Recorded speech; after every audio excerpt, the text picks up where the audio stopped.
The central mentality of the human brain when making a decision, unconsciously, instinctively, is not what is the best decision I can make for all concerned in my role as marketing director, etc., etc. The central System 1 elephant question is, in the worst case scenario, what is the extent to which I will look like an idiot? Okay?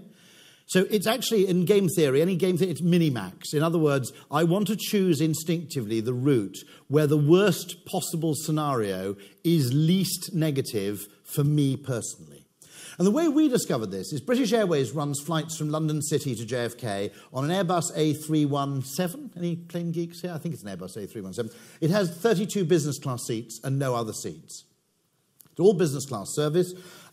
You board at London City, and basically boarding time, you can check in about 10 minutes before the plane leaves, and boarding time is, oh, look, let's go to the plane. Ooh, we're all on now.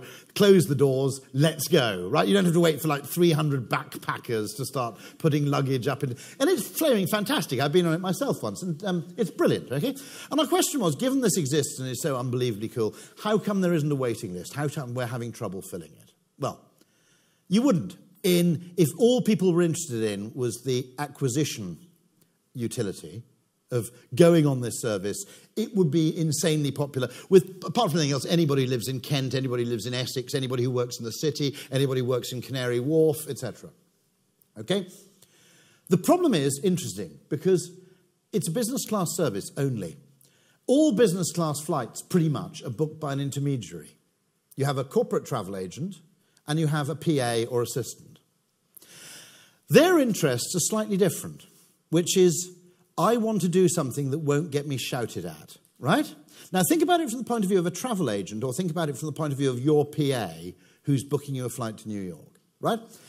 If he or she does something really boring, like books you out of Heathrow, all right, and something goes wrong, the flight's delayed by 2 hours, it's British Airways' fault, because I've just done the boring default thing, and now British Airways have cocked up. If I put my head above the parapet as a PA or travel agent and recommend you fly out of London City, which is the eccentric option, and something goes wrong, it's my fault.